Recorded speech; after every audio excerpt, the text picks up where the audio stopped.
Bonjour! Dans cette vidéo, tu vas pouvoir réviser les notions importantes à retenir de ton chapitre sur le thème de l'électricité. On utilise tous les jours des appareils électriques, qui sont placés dans des circuits électriques pour pouvoir fonctionner.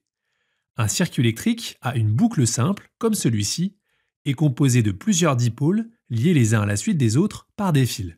Ce qu'on appelle des dipôles en électricité, ce sont tous les composants électriques munis de deux bornes de branchement, comme une pile ou une lampe. Il y a bien deux côtés pour pouvoir les brancher. Pour que le courant puisse circuler dans le circuit, l'un des dipôles doit obligatoirement être un générateur. Ici, c'est la pile. Son rôle est de fournir de l'énergie électrique. Les autres dipôles du circuit sont appelés les récepteurs. Il est également possible d'utiliser un interrupteur de manière à commander l'ouverture ou la fermeture de la boucle. Le courant peut circuler dans la boucle lorsque l'interrupteur est fermé. Et il ne pourra plus circuler dès lors que la boucle est ouverte. Dans ce type de circuit avec une seule boucle, l'ordre dans lequel on branche les différents dipôles n'a pas d'influence sur leur fonctionnement. La lampe brille de la même manière dans ces deux situations. Lorsque l'on inverse les positions de la lampe et de l'interrupteur, cela n'a pas d'influence. Dans un circuit électrique, la plupart des dipôles réalisent des conversions d'énergie. C'est par exemple le cas d'une lampe qui brille et qui chauffe lors de son fonctionnement.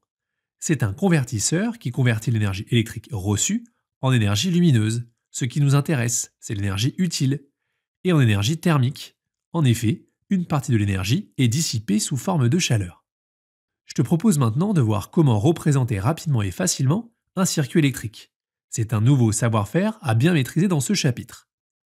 Pour ça, on va utiliser ce qu'on appelle des schémas normalisés, sur lesquels chaque dipôle est modélisé par un symbole, comme ceux présentés ici. Prenons l'exemple du circuit électrique précédent, que l'on va schématiser ensemble pour bien te montrer comment faire. La première étape consiste tout simplement à représenter la boucle formée par les différents dipôles par un rectangle. Les traits de ce rectangle représentent les fils. Deuxième étape, pour représenter les différents dipôles présents dans le circuit, je viens gommer les traits du rectangle à l'emplacement des dipôles. Et je les représente à l'aide de leur symbole normalisé, tout simplement.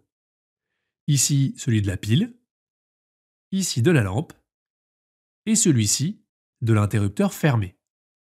Petite remarque concernant l'interrupteur.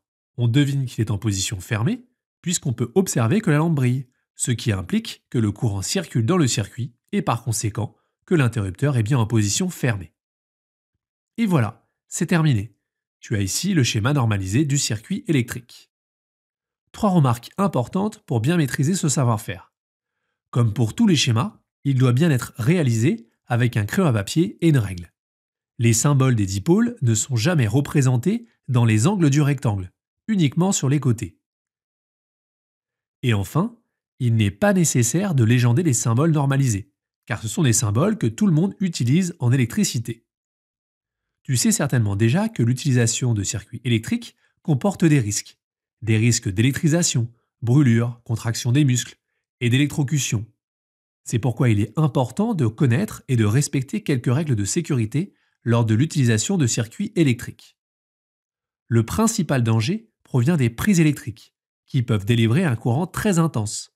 Il ne faut jamais introduire d'objets métalliques ou les mettre en contact avec un circuit électrique en fonctionnement. Il faut toujours couper le courant lorsque l'on remplace un dipôle du circuit, comme une lampe par exemple.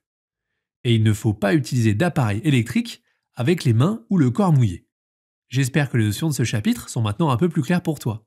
Je te souhaite bon courage pour la suite de tes révisions et à bientôt!